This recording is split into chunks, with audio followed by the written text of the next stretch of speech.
ketika dia mendapatkan kekayaan yang luar biasa, jabatan yang luar biasa, istana yang luar biasa, kemampuan yang luar biasa, maka saat itu Nabiullah Sulaiman faham, hadza min fadli rabbi, ini karunia Allah, bukan karena aku hebat. Jamaah sekalian, pada pagi hari ini tema kita dalam kitab Riyadhus Shalihin bab yang ke-64 adalah keutamaan orang kaya. Dan saya tambahkan sendiri keutamaan orang miskin. Kalau yang tertulis di dalam kitab ini adalah keutamaan orang kaya. Tapi supaya lengkap lagi, saya tambahkan sedikit keutamaan orang miskin. Supaya apa? Supaya orang miskin dan orang kaya sama-sama bersyukur kepada Allah. Karena orang kaya yang bersyukur dan orang miskin yang bersabar, ini sama-sama hebatnya di sisi Allah Subhanahu wa ta'ala. Dan yang penting kita ketahui sebelum kita masuk kepada bab ini, kita sebagai hamba Allah Ta'ala, sebagai umat Nabi Muhammad SAW harus yakin bahwa Allah Subhanahu wa Ta'ala maha besar, Allah Subhanahu wa Ta'ala maha kaya, Allah Subhanahu wa Ta'ala yang menetapkan segala sesuatu. Wa ma tasyauna illa ayyasha Allah.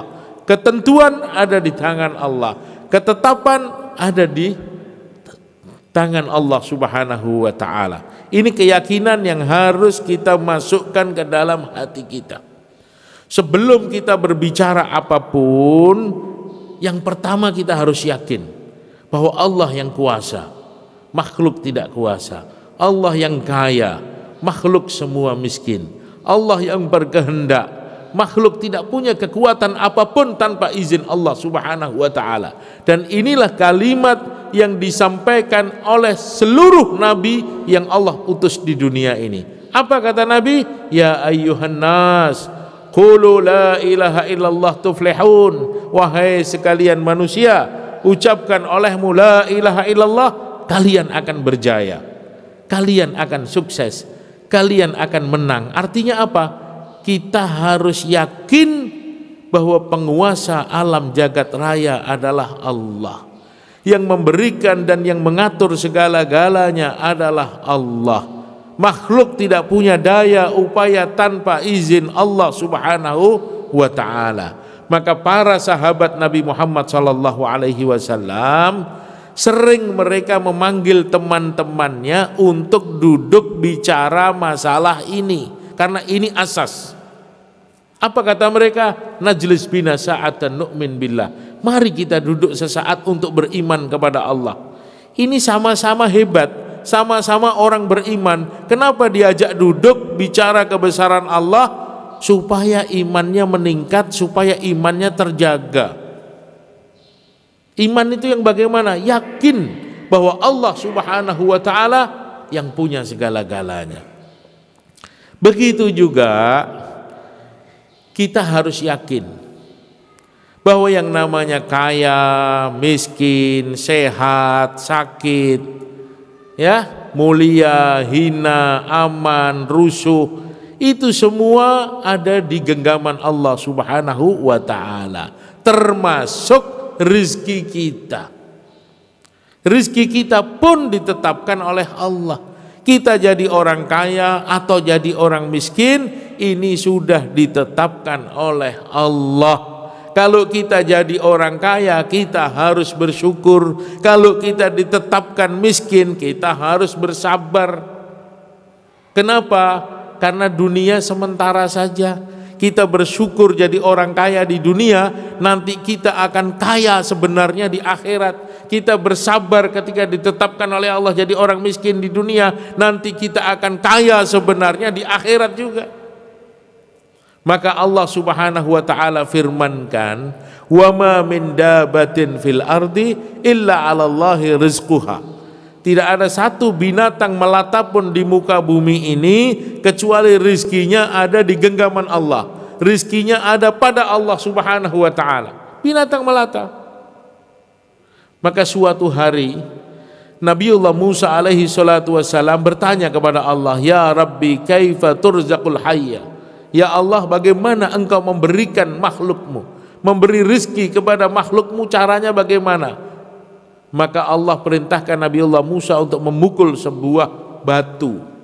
Idrib bi asaqal hajar, pukul batu itu, kemudian pecah batunya, ada batu di dalamnya. Pukul lagi, pecah lagi, ada batu di dalamnya. Sampai lapisan ketiga, ternyata di dalam batu tersebut faida hiya dudatun ta'kulu minal hasyarat. Ternyata di dalam 3 lapisan batu itu ada ulat yang sedang makan daun segar. Dari mana? Dari Allah. Siapa yang memberi makan? Allah yang memberi makan.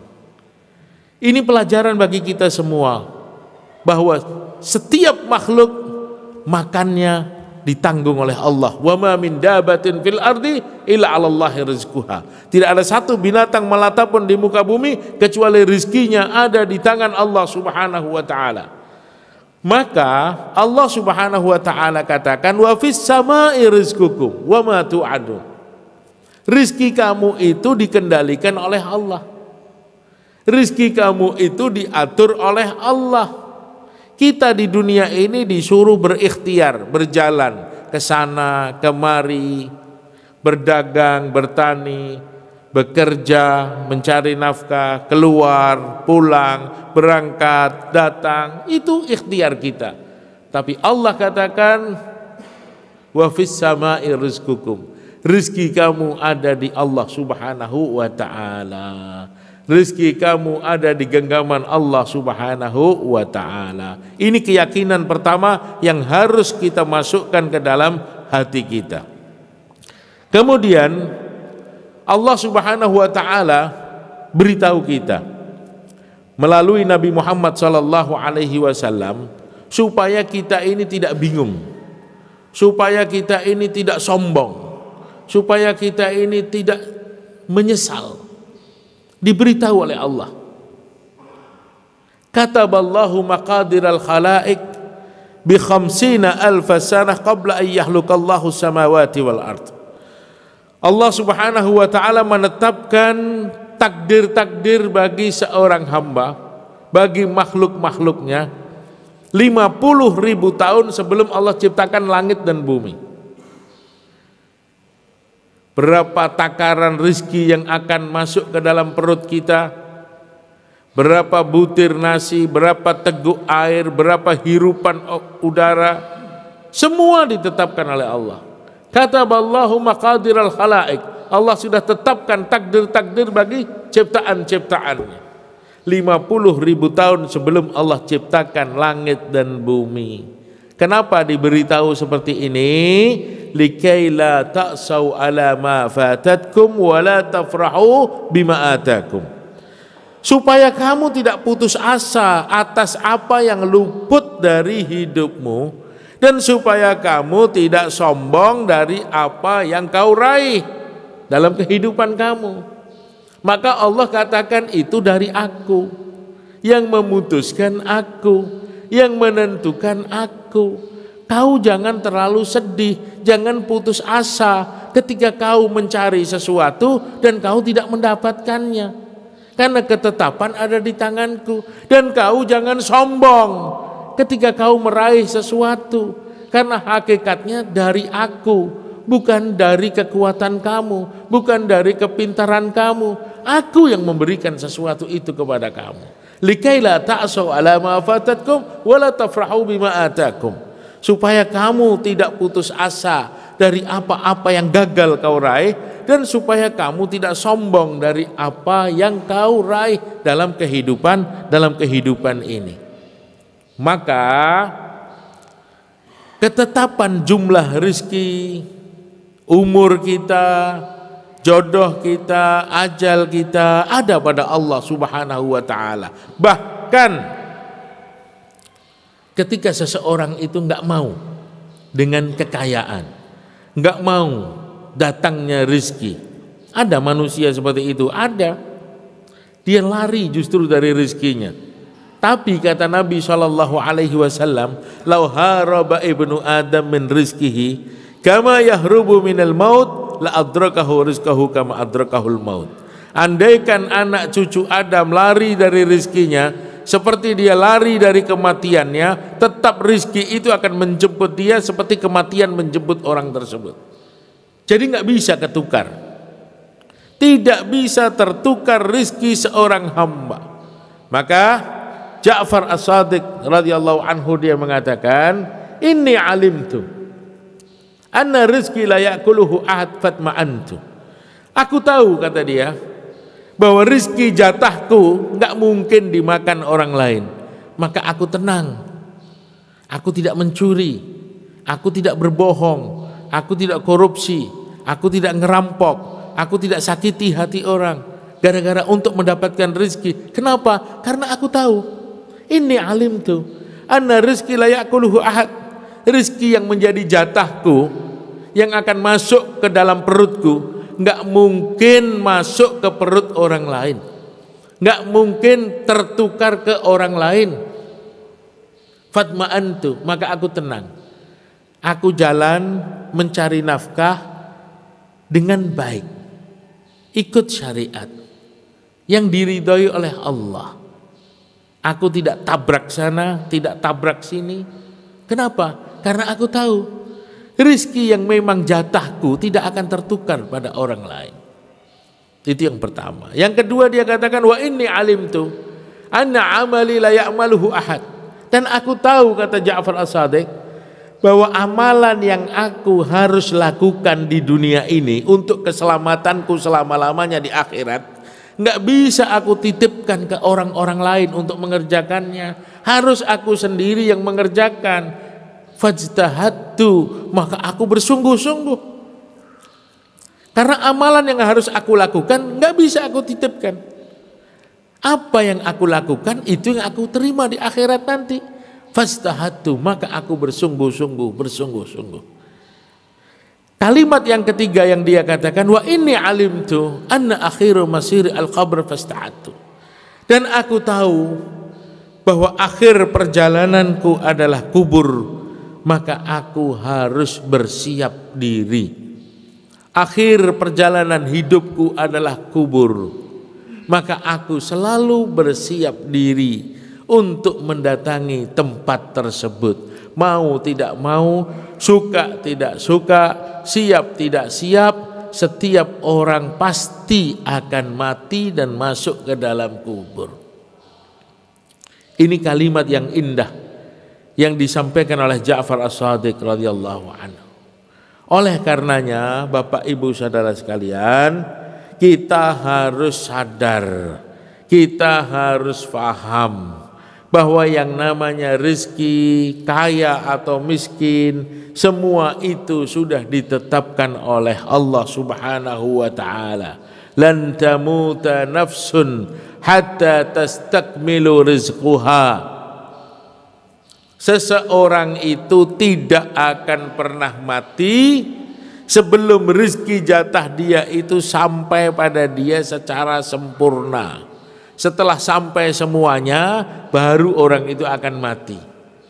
Ada yang masih punya jatah minum, jatah makannya sudah nggak ada, maka dia sudah nggak bisa lagi makan, bisanya cuma minum dan bernapas saja.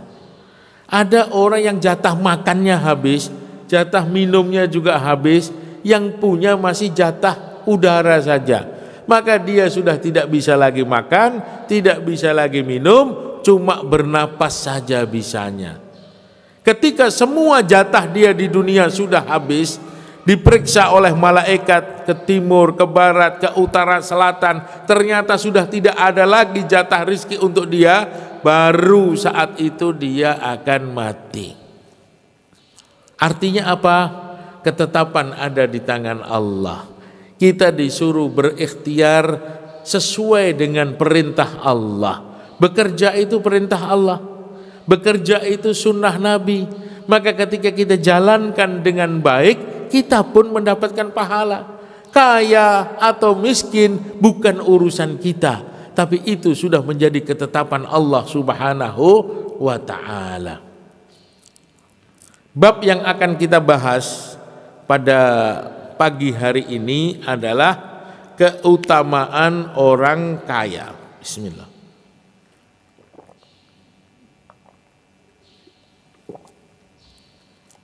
Keutamaan orang kaya. Babu fadlil ghani asyakir wa huwa man akhadha al-mala min wajhihi wa sayyarahu fi wujuhihi al-ma'mur biha. Keutamaan orang kaya yang bersyukur. Orang kaya yang bersyukur. Wah, ini besar. Kita sudah dikasih kekayaan sama Allah, kemudian kita bersyukur. Ini luar biasa. Ini orang akan kaya di dunia dan akan kaya di akhirat. Kenapa? Karena setan itu biasanya menggoda orang-orang kaya supaya dia tidak bersyukur. Sibuk dengan kekayaannya, kemudian tidak mau sholat. Sibuk mengurus hartanya, tidak mau datang ke masjid. Sibuk dengan urusannya, nggak sempat berzikir dan baca Al-Quran. Tapi kalau dia diberikan oleh Allah kekayaan dan dia bersyukur bukan hanya dengan lisannya saja, tapi dia tunjukkan syukur itu dengan amalan sehari-hari, maka patah tulang punggung setan untuk menggoda dia. Kenapa? Ternyata di tengah-tengah kesibukan dia tetap istiqomah taat kepada Allah.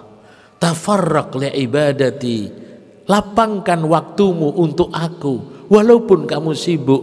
Amla sadraka ghinnan wa asuddu faqraka, aku akan penuhi hatimu dengan rasa kaya dan aku akan tutup pintu kefakiran dari hidupmu. Ini yang hebat, orang kaya yang bersyukur. Maka di dalam ayat yang pertama di sini dikatakan qala Allah Ta'ala fa amma man a'ta wattaqa wa saddaqa bil husna fasanuyassiruhu lil yusra. Orang-orang yang diberi oleh Allah Subhanahu wa ta'ala kekayaan dan dia berikan kekayaan itu kepada orang-orang yang membutuhkan, wattaqa, dan dia bertakwa. Sudah kaya, takwa. Dia faham bahwa kekayaan ini amanah dari Allah. Dia harus sampaikan kekayaan ini kepada orang-orang yang membutuhkan, dan dia takut kepada Allah atas kekayaan tersebut. Dia tahu bahwa kekayaan ini amanah, kekayaan ini titipan Allah. Liyabluwani aashkur am akfur, sebagaimana kata-kata Nabiullah Sulaiman alaihi salatu wassalam ketika dia mendapatkan kekayaan yang luar biasa, jabatan yang luar biasa, istana yang luar biasa, kemampuan yang luar biasa. Maka saat itu Nabiullah Sulaiman faham, hadza min fadli rabbi, ini karunia Allah, bukan karena aku hebat. Allah yang pilih aku, Allah yang berkehendak atas diriku. Liyabluwani aashkur am akfur, Allah ingin menguji aku, ataukah aku tergolong orang-orang bersyukur, ataukah aku tergolong orang-orang yang kufur. Jadi kita ini tidak masalah mau jadi orang kaya, mau jadi pejabat, mau jadi pedagang sukses, alhamdulillah, bagus. Tapi syaratnya jadilah orang kaya yang bersyukur kepada Allah. Maka itu semua akan membawa kita ke dalam surganya Allah Subhanahu wa ta'ala. Di sini ada 3 ayat, tapi saya lompat saja karena waktunya singkat. Langsung masuk kepada hadis yang pertama mengenai keutamaan orang kaya. La hasada illa ala isnain. Kita ini tidak boleh hasad, tidak boleh iri, nggak boleh. Iri itu hukumnya dosa. Tapi boleh iri kepada 2 orang. La hasada illa ala isnain. Kita tidak boleh hasad kecuali kepada 2 manusia. Yang satu, rajulun atahullahu malan fahuwa yunfiqu bihi ana al-lail wa ana an-nahar. Seseorang yang dikasih oleh Allah kekayaan, tapi dia sibuk menginfakkan kekayaannya siang malam, siang malam, siang malam. Masya Allah, tabarakallah, orang ini hebat, dikasih kekayaan sama Allah, tidak bakhil, tidak kikir. Dia sibuk menginfakkan hartanya di jalan Allah siang dan malam. Kita boleh iri kepada orang tersebut. Artinya ghibtah.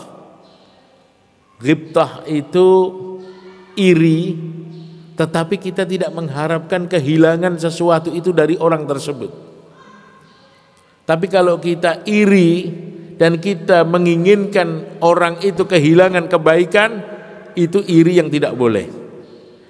Tapi iri untuk berlomba-lomba, untuk meningkatkan kebaikan sebagaimana kebaikan yang dimiliki oleh orang kaya tersebut, maka ini iri yang berpahala. Yang kedua, rajulun atahullahul Qur'an wa huwa yaqra'u bihi ana al-lail wa ana an-nahar. Yang kedua adalah seseorang yang Allah berikan kepada dia Al-Quran dan dia sibuk membaca Al-Quran siang malam, siang malam, siang malam. Maka orang tersebut kita boleh iri padanya. Karena apa? Karena dia orang hebat, karena dia orang menang, karena dia orang yang telah mematahkan tulang punggung setan. Sebab apa? Sebab dia dikaruniai oleh Allah kekayaan, tapi dia faham atas kekayaan tersebut. Dia ngerti bagaimana cara memegang kekayaan tersebut. La yazulu qadama abdin yaumal qiyamah qabla yus'ala arba'ati asya. Tidak akan bergeser kaki seorang hamba di hari kiamat nanti dalam persidangan sebelum dia berhasil menjawab 4 pertanyaan. Salah satunya wa min malihi wa an malihi min aina iktasabahu wa aina anfaqahu. Dari harta yang ada pada dirinya saat ini, dari mana kau dapatkan dan kemana kau belanjakan. Khusus untuk harta pertanyaannya 2. Yang lain, an syababihi fi ma'ablak, waktu mudanya digunakan untuk apa? Ya, 1. Wa an umrihi fi ma'afnah, umurnya dikemanakan. Masa muda ditanya, umur secara keseluruhan ditanya. Tapi untuk harta 2 pertanyaannya. Min aina iktasabahu wa aina anfaqahu. Dari mana kau dapatkan harta dan kemana kau belanjakan. Dua-duanya harus benar sesuai dengan ridha Allah Subhanahu wa taala, maka orang tersebut tergolong orang yang menang, sukses dan mampu mengalahkan daripada syaitan. Terakhir, di dalam hadis ini diceritakan, ini hadis cukup panjang namun artinya sangat indah. An Abi Hurairah radhiyallahu anhu anna fuqara al-muhajirin atau Rasulullah sallallahu alaihi wasallam faqalu ذهب أهل الدثور بالدرجات العلى والنعيم المقيم فقال ما ذاك فقالوا يصلون كما نصلي ويصومون كما نصوم ويتصدقون ولا نتصدق ويعتقون ولا نعتق فقال رسول الله صلى الله عليه وسلم أفلو أعلمكم شيئا تدركون به من سبقكم وتسبقون به من بعدكم ولا يكون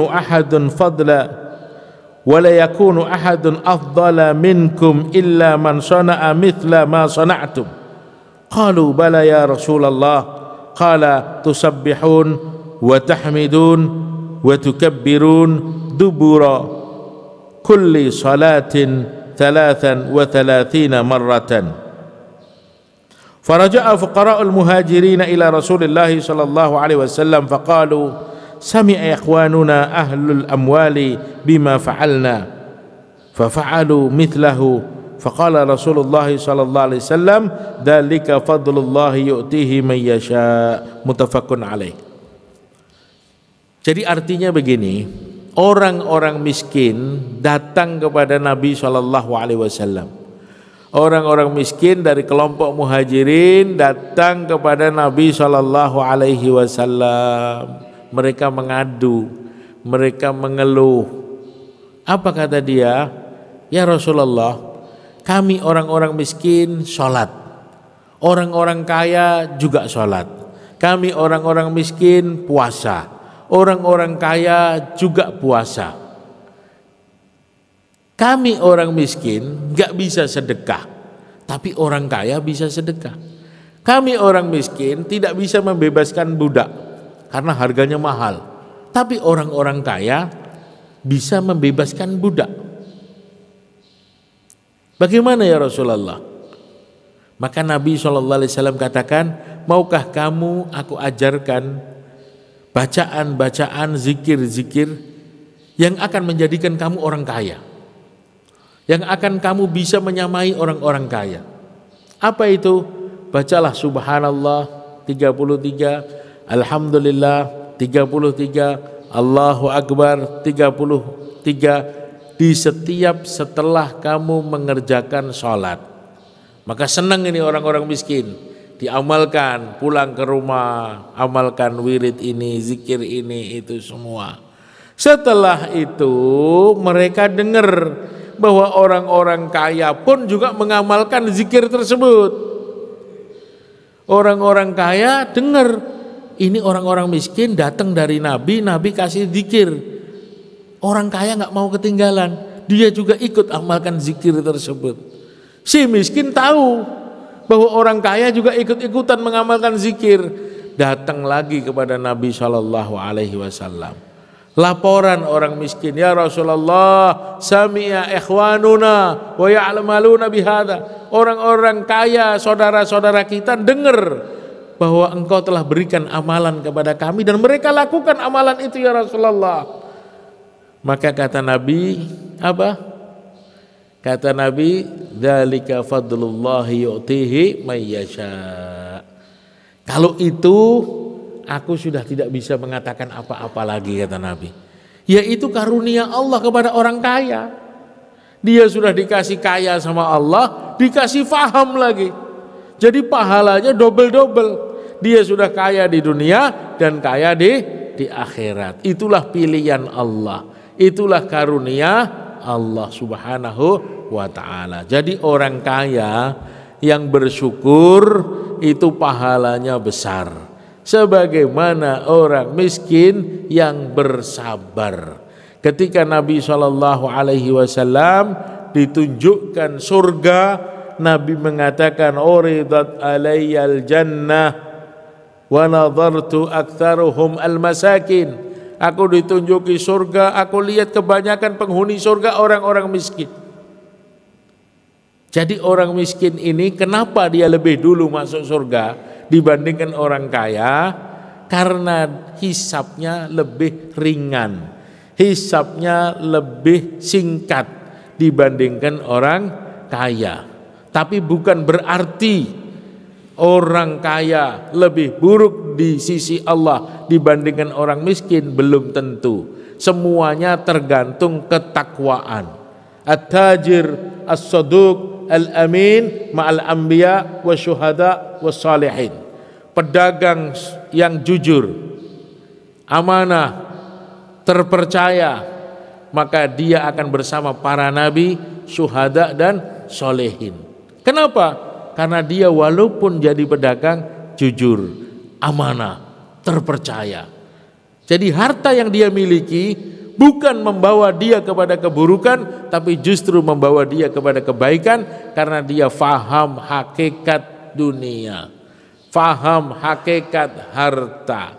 Yang menjadi masalah, pertengkaran, keributan di mana-mana adalah seseorang yang dititipi oleh Allah harta, tapi dia tidak faham hakikat harta yang sebenarnya, sehingga terjadi masalah di mana-mana. Tapi insya Allah kalau seseorang itu faham hakikat harta dan hakikat jabatan, itu semua tidak membuat dia sombong. Dan miskin tidak membuat dia putus asa. Karena apa? Karena dia tahu bahwa semua ini sifatnya sementara. Ini titipan Allah yang harus kita gunakan sebaik-baiknya untuk mencari ridha Allah Subhanahu wa taala. Itu saja sedikit yang dapat kami sampaikan. Mudah-mudahan Allah Subhanahu wa taala memberikan kefahaman kepada kita, memberikan taufik dan hidayah sehingga kita dapat amalkan dan sampaikan kepada saudara kita yang lain. Rabbana atina fid dunya hasanah wa fil akhirati hasanah wa qina adzaban nar. Rabbana taqabbal minna innaka antas samiul alim wa tub alaina innaka antat tawwabur rahim. Wa sallallahu ala sayyidina Muhammadin khairu khalqihi wa ala alihi wa sahbihi wa baraka wa sallam. Subhanakallahumma rabbika rabbil izzati amma yasifun wa salamun alal mursalin walhamdulillahi rabbil alamin. Subhanakallahumma wa bihamdika asyhadu an la ilaha illa anta astaghfiruka wa atubu ilaik. Wassalamu alaikum warahmatullahi wabarakatuh.